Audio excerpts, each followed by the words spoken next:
नमस्कार। आज हम पट धातु के रूप लिट लकार भविष्य काल में सीखेंगे।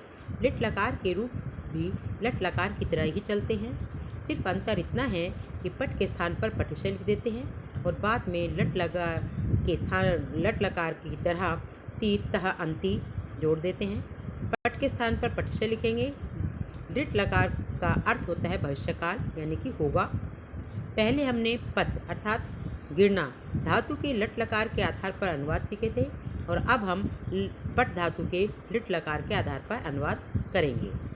जैसे कि आप देख रहे हैं, प्रथम पुरुष जिसके विषय में बात करते हैं वह प्रथम पुरुष होता है। वह किसी का नाम हो या वह, स्त्रीलिंग या पुल्लिंग कोई भी हो, वो प्रथम पुरुष में आएगा। जैसे वह पढ़ता है, सह पढ़ती।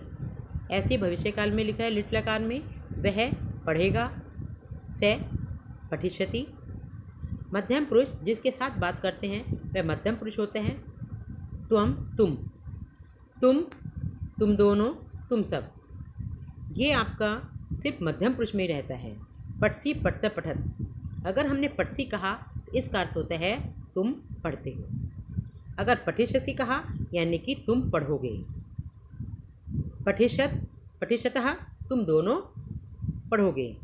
उत्तम पुरुष में लट लकार में है अहम पठामि, मैं पढ़ता हूँ।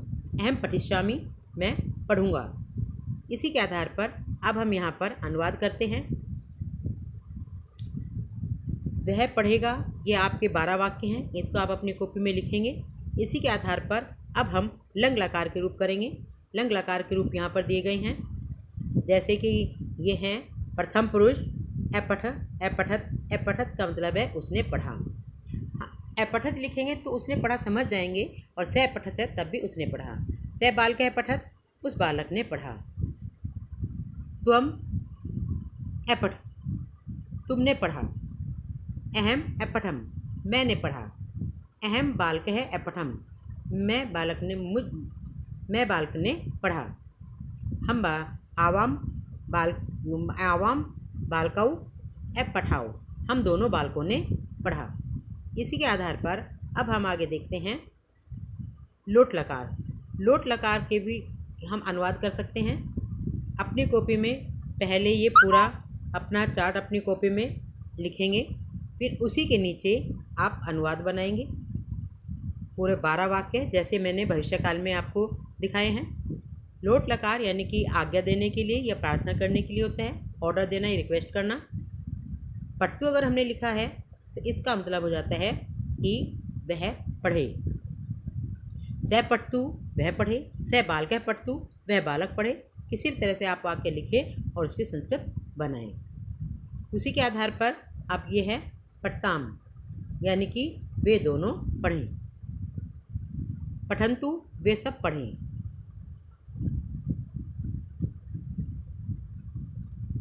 पठतम, तुम दोनों पढ़ो। मध्यम पुरुष में तुम ही रहेगा, पठतम लिखें या त्वम पठतम, तब भी आपका मध्यम पुरुष में तुम ही रहेगा। तुम दोनों, तुम सब।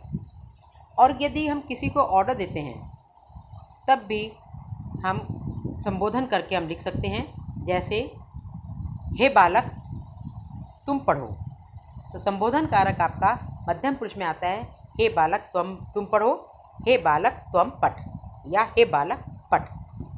इसका मतलब है हे बालक तुम पढ़ो।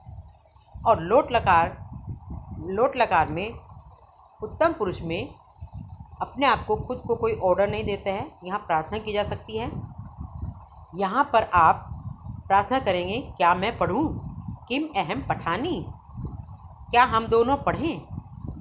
किम आवाम पठावह, क्या हम सब पढ़ें? किम वयम पठामा। इस तरह से हम आज्ञा देने के लिए उत्तम पुरुष में प्रयोग करेंगे। इसी प्रकार से हम विधिलिंग लकार के भी ऐसे ही पूरे रूप का हम चार्ट बनाएंगे। ये पूरा लिखेंगे अपनी कॉपी में, फिर उसके बाद अनुवाद बनाएंगे। विधिलिंग लकार में चाहिए अर्थ के लिए पठेत यानी कि उसे पढ़ना चाहिए। सह पठेत, उसे पढ़ना चाहिए। उस बालक को पढ़ना चाहिए। सह बालक पठेत, तुम्हें पढ़ना चाहिए। त्वम पठे, मुझे पढ़ना चाहिए। अहम पठेयम। इसी के आधार पर आप 9 वाक्य भी लिखेंगे। तब भी आपका कार्य सही हो जाएगा। और फिर आप जैसे मैंने यहाँ पर चार्ट में दिया है गम धातु, गम धातु, गम का अर्थ होता है जाना। गम का हम तीत अंति पट की तरह से लिखेंगे, वहाँ पर गम की जगह कच्छ में लिखेंगे। और ये आप अनुवाद अपनी कॉपी में लिखेंगे 5 लकार में, और हर लकार के अनुवाद, हर लकार के धातु रूप लिखकर फिर आप 12 वाक्य उसके बनाएंगे। धन्यवाद।